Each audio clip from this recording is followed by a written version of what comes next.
여러분 반갑습니다. 다독이는 방 카입니다. 네, 오늘은 이제 또 설 명절이 얼마 남지 않았잖아요. 그래서 설날 때 읽으면 좋을 좀 가족을 중심으로 한 책을 준비를 해봤습니다.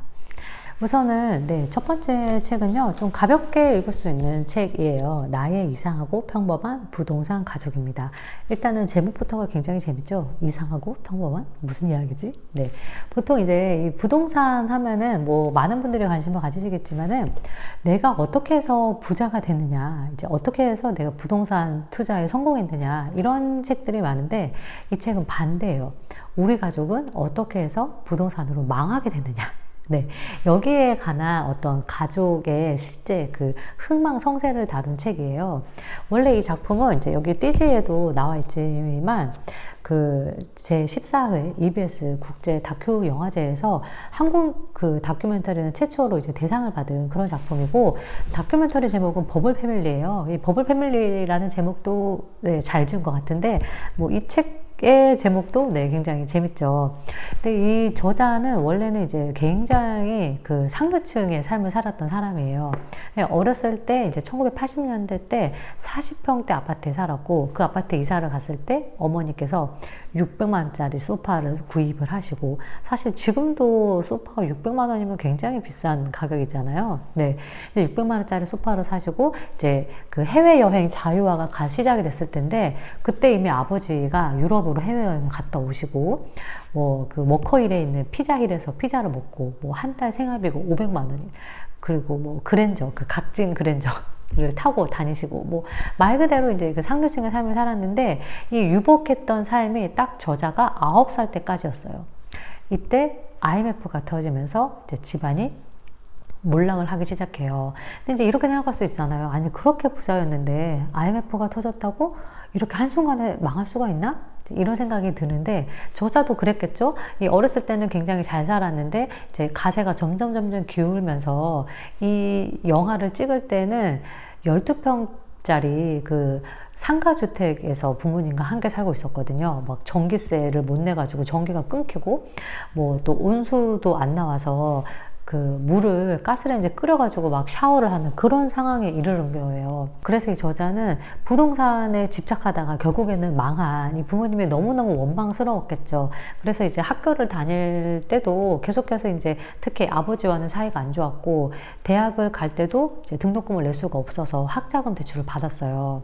근데 이제 이 학교에서 영화과에 진학을 하는데, 학교에서 가족 구술사라는 과제를 받게 됩니다. 그래서 이제 가족을 인터뷰하고 가족의 어떤 삶을 이제 영상으로 만들게 됐는데, 이 과정을 통해서 이 부모님의 그 부동산 흥망성쇠가 우리나라의 그 1970년대에서 90년대까지 이어졌던 도시개발 정책과 맞물려 있었다는 거죠. 그래서 이 책이 단순히 어떤 가족의 부동산 투자와 또 그 망했던 그런 흥망성쇠를 다룬 이야기가 아니라, 플러스 우리나라의 그 부동산 정책이 개인의 어떤 삶에 어떻게 스며들었느냐, 그리고 이 개인의 삶과 이 사회의 삶이 결국에는 이제 같은 축으로 맞닿아 있다는 거죠. 그런 것들을 아주 그 재미있는 이야기와 더불어서 논문이랄지 뭐 기사랄지 관련 자료들을 버무려서 이야기를 하고 있어요. 그래서 그냥 가볍게 읽는 가족 에세이이지만은 또 묵직한 메시지를 전하고 있어요. 그래서 이제 이 저자 부모님의 삶을 들여다봤더니,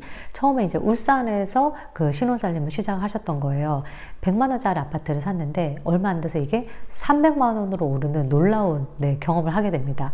그 이후로 이제 부동산에 눈을 뜨게 되고, 마침 서울에 사는 큰 이모가 서울에서 집 장사를 해보는 게 어떻겠냐, 이런 제안을 합니다. 이제 그 당시에 1970년대 80년대 때 개발이 엄청나게 일어나면서 서울로 많은 사람들이 이제 일자리를 구하러 올라갔던 거죠. 근데 사람은 이렇게 막 늘어나는데 이 사람들이 살 집이 없잖아요.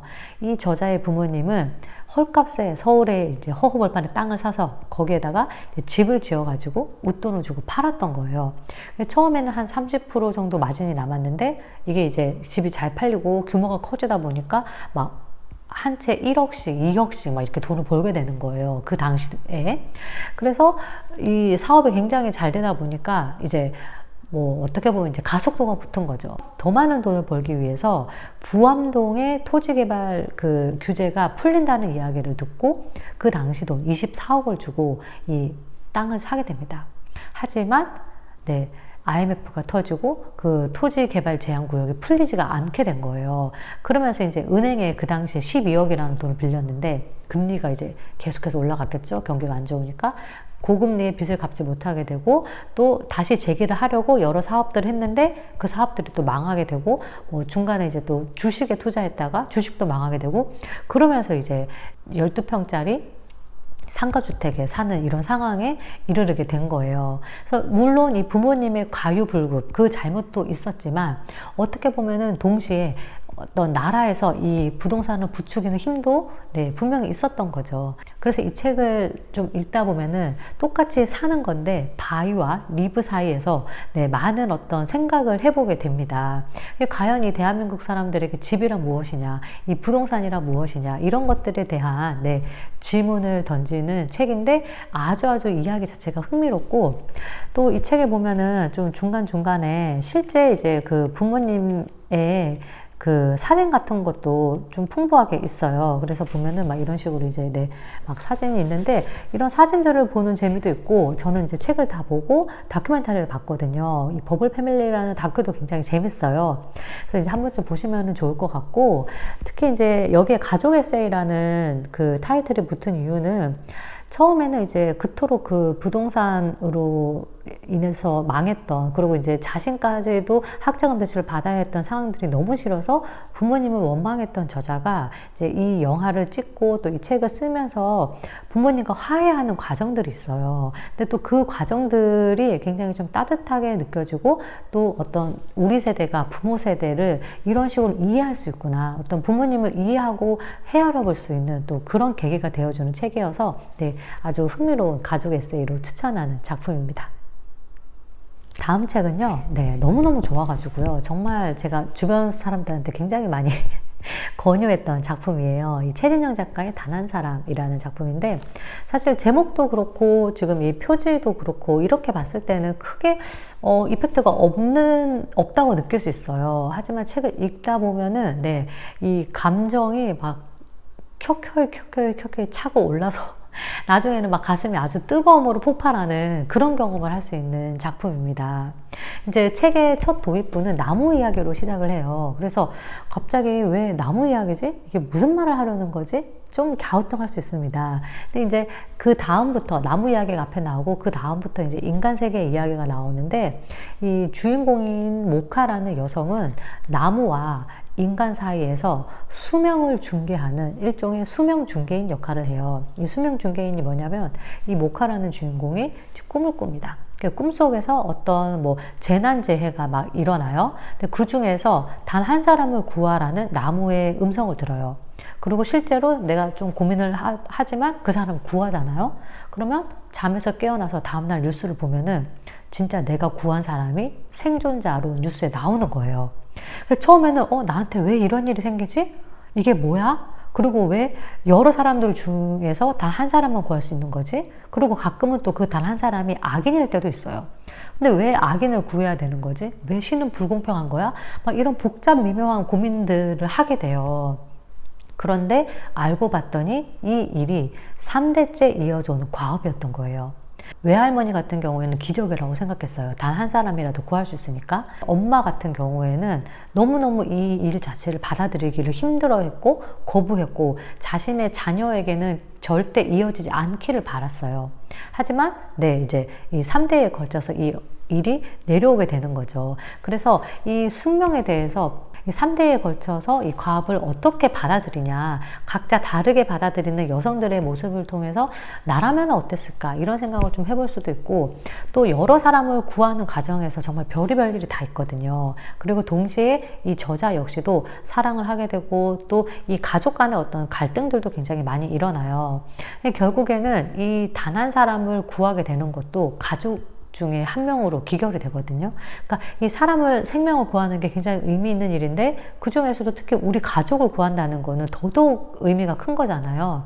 이제 어떤 가족을 구하는지를 말씀드리면 스포일러가 되니까 네, 한번 책을 끝까지 읽어보시면 좋을 것 같고, 어떻게 보면 이게 이제 가족의 이야기이지만 또 이 저자가 여러 사람의 목숨을 구하는 것들을 통해서는 좀 인류애적인 측면에서의 사랑에 대해서도 생각해 볼 수가 있는 그런 작품이고, 이 저자가 이 책을 거의 10여 년 동안 썼다고 해요. 그래서 그런지 그 문장마다 삶과 생애와 또 죽음과 사랑에 대한 그 저자의 치열한 고민이 많이 담겨 있는 문장들이 많아요. 뭐 예를 들면 155페이지에 있는 글이에요. 어떤 사랑은 끝난 뒤에야 사랑이 아니었음을 안다. 어떤 사랑은 끝이 없어서 사랑이란 것을 알아차리지 못한다. 어떤 사랑은 너무 멀리 있어 끝이 없다. 어떤 사랑은 너무 가까이 있어 시작이 없다. 네, 너무 좋죠. 그래서 이 정의도 너무 좋았고, 사랑하는 사람이 생긴다는 건 신에게 구걸할 일이 늘어난다는 것. 이 한 구절이 정말 마음을 울렸어요. 이 구걸이라는 뉘앙스가 어떻게 보면 이렇게 바라는 거니까 좀 부정적일 수도 있지만, 실제로 우리가 사랑을 하면 약자가 되잖아요. 네, 뭐 어떤 자식에 대한 부모님의 사랑이든 아니면 연인 간의 사랑이든 모든 사랑에 있어서요. 근데 그 구걸하는 마음, 그 사람을 최선을 다해서 사랑하고 그 상대가 행복해지기를 바라는 마음, 그런 마음들이 어떻게 보면은 우리 이 세상을 돌아가게 하는 원동력이 아닐까? 그 귀한 사랑의 마음에 대해서도 또 생각해 볼 수 있는 책이어서 네, 정말 강추하는 단한 사람입니다. 그리고 두께도 예, 딱 적당해요. 그냥 이렇게 장편 소설이기는 하지만 적당한 두께의 양과 또 내용이기 때문에 연휴 기간 동안에 뭐 한 권을 딱 독파하고 싶다 그러면은 딱 좋은 네, 그런 작품입니다. 다음으로 소개하고 싶은 책은 네, 바로 이 작품입니다. 사흘 그리고 한 인생인데요. 이 작품은 이 뭐 프랑스의 워낙 유명한 이제 대단한 거장이죠. 네, 르메르트의 작품인데 그 콩쿠르상을 수상한 오르부아르가 조금 너무 두꺼워서 부담스럽다. 하지만 나 이 작가에 대해서 좀 알고 싶다라고 생각하시는 분들께는 이 작품을 추천하고 싶어요. 물론 이것도 그렇게 얇지는 않지만 그래도 굉장히 흥미롭고 가독성이 좋은 작품인데, 이 사흘 그리고 한 인생은 이제 한 사건이 한 사람의 인생을 송두리째 바꿔놓는 그런 이야기예요. 원래 이 작가가 이제 스릴러로 데뷔를 했고 스릴러 작품으로 워낙 대히트를 친 작가여서 이 작품 역시도 어느 정도 어떤 스릴러가 있기는 하지만 한 사건을 가지고 그 사건이 남길 어떤 잔상을 이야기하는, 어떻게 보면 이제 속죄, 뭐 심판에 관한 그런 내용이기도 해요. 이 주인공이 이제 12살짜리 앙뚜안이라는 아이인데, 이 아이는 프랑스의 한 시골 마을에 이제 어머니와 단둘이 살아요. 어머니가 아버지와 이혼을 했어요. 그래서 이제 조금은 외롭고 소외된 삶을 사는데 강아지를 굉장히 키우고 싶어 했거든요. 그래서 하지만 이제 어머니가 집안에 개를 들이는 걸 반대했고, 그러다 보니까 이 아이가 옆집의 개를 굉장히 아껴요. 하지만 불행히도 이 개가 그 차에 치이는 바람에 사고를 당하게 되고 더 이상 살아날 가능성이 없다 보니 그 개의 주인이자 옆집 아저씨가 개를 총으로 쏴서 죽인 다음에 쓰레기통에 버리거든요. 근데 아이가 이 장면을 목격하게 된 거예요. 너무너무 충격을 받았어요. 내가 이렇게 아끼고 사랑하는 개를 어떻게 저 사람이 저렇게 무자비하게 죽일 수 있지? 충격? 그 다음에는 이제 걷잡을 수 없는 분노에 이르게 되면서 아이가 이제 막 숲으로 달려가요. 이 숲에는 아이가 만들어 놓은 작은 오두막 같은 게 있었거든요. 이제 일종의 아지트죠. 그래서 그 숲으로 달려가서 있는데 하필이면 그때 그 숲에 앞서 그 개를 죽였던 이웃집 아저씨의 아들 레미가 찾아옵니다. 원래 이제 두 사람은 좀 가깝게 지냈었던 거예요. 근데 이 레미를 보자마자 그 자신의 분노가 이제 걷잡을 수 없이 확장되는 거예요. 그 개를 죽였던 아저씨의 아들이잖아요. 그래서 이 아이를 보고 너무 화가 나서, 사실 이 아이는 죄가 없는데 마구 때리기 시작해요. 근데 어느 순간 정신을 차리고 보니까 아이가 죽은 거예요. 한순간의 실수로 살인마가 된 건데, 이제 여기서 이 아이가 이거를 자수하는 게 아니라 이 렘이라는 그 6살짜리 아이를 유기합니다. 숲에다가 네, 버리게 돼요. 그러면서 이제 마을은 난리가 났죠. 이 아이가 사라졌으니까. 아주 작은 조용한 시골 마을이었는데 막 기자들이 오고 취재를 하고 이제 온 그 기관의 사람들이 나와가지고 협력해서 숲과 또 여러 그 마을 인근의 호수를 수색하게 되는데 아이를 찾을 수가 없었어요. 이제 이 앙뚜안이라는 주인공은 엄청난 불안함과 죄책감에 이제 시달리게 돼서 처음에는 잠을 잘 못 자고 그러다가 이제 가출을 시도했다가 결국에는 자살 시도까지 하게 돼요. 근데 어머니가 이 자신의 아들이 살인을 저질렀다는 것을 아는지 모르는지는 정확하게 앞부분에 나오지 않아요. 하지만 어머니가 이 아들의 자살 시도를 그냥 닭고기를 잘못 먹어서 탈이 난 거다라고 덮으려고 합니다. 그래서 이제 나중에 이 어머니가 어떻게 해서 이 아들을 보호하려고 했는지가 이제 거의 끝부분에 나오게 돼요.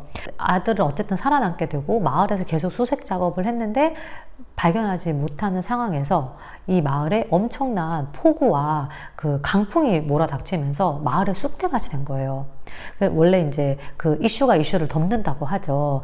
결국에는 이 아이를 찾기 위해서 총력전을 벌였지만은 마을 사람들의 관심은 이제 재난재해를 어떻게 복구할 것이냐로 넘어가게 됩니다. 언론도 마찬가지예요. 언론도 처음에는 이 실종된 아이를 막 계속해서 보도하고 이 아이와 전혀 연관 없는 마을 사람들도 막 인터뷰를 하고 했지만 폭우가 이제 일어나고 마을에 난리가 나니까 이제 이쪽으로 관심이 다 쏠리게 된 거예요. 그 언론의 냄비 근성, 뭐 이런 이슈를 대하는 태도 이런 것들도 굉장히 좀 노골적으로 적나라하게 지적을 하고 있고, 그리고 또 12년의 세월이 흘러서 이 아이가 이제 의대에 진학을 합니다. 당연히 그 어렸을 때 기억 때문에 고향으로 돌아가고 싶어 하지 않는데 이제 어머니의 간곡한 요청으로 인해서 다시 고향으로 가게 되고, 잊혀진 줄 알았던 그 레미라는 아이의 실종 사건이 마을의 숲 개발과 함께 다시 수면 위로 떠오르게 돼요. 이러면서 이제 또 이야기가 뭐 흥미진진하게 진행이 되는데, 단 한 가지 사건으로 그 사건에 대한 그 살인자의 복잡미묘한 감정들과 또 주변을 둘러싼 사람들을 통해서 다양한 인간군상을 들여다볼 수 있는 작품인데, 결국 이 죄는 밖으로 드러나지 않아요. 하지만 이 아이의 죄가 밖으로 드러나지 않기 위해서 노력했던 어머니와, 그리고 또 뒤늦게 알게 된 어머니의 또 다른 사랑, 그리고 또 이 마을의 한 의사, 이 세 사람의 어떤 그 이야기가 또 이렇게 딱 퍼즐이 맞춰지면서 이제 결말에 이르게 되는데, 이 책을 통해서 진짜 특히 많이 생각해 보게 되는 지점은, 처음에는 아이가 자신이 지은 죄에 대해서 막 전전긍긍하고 죄책감을 느끼지만은 나중에는 이 아이가 어떤 자신의 잘못을 회피하려고 해요. 그러니까 시종일관 뭔가 뉘우치거나 반성하는 게 아니라 어떻게 하면 이 상황을 모면할 수 있을까? 그리고 내가 느끼는 이 불안함에서 벗어날 수 있을까? 그 자신의 어떤 선택을 합리화하려고 하는 주인공의 모습을 보게 되면서 이제 나중에는 막 이 주인공을 통해서 화가 나고 어떻게 이렇게 생각할 수 있지? 그리고 또 이 아들을 향한 어머니의 사랑이 과연 바람직한 것이냐? 뭐 이런 거에 대해서도 고민을 해볼 수가 있는 아주 좀 다양한 질문을 던지는 책이고, 무엇보다도 재미있습니다. 너무너무 속도감이 있고 스릴러라는 장르가 가미되어 있기 때문에 흥미진진해요. 그래서 오늘은 또 공교롭게도 책이 3권 다 초록색이에요. 그래서 초록색 옷을 한번 입고 소개를 해봤고요.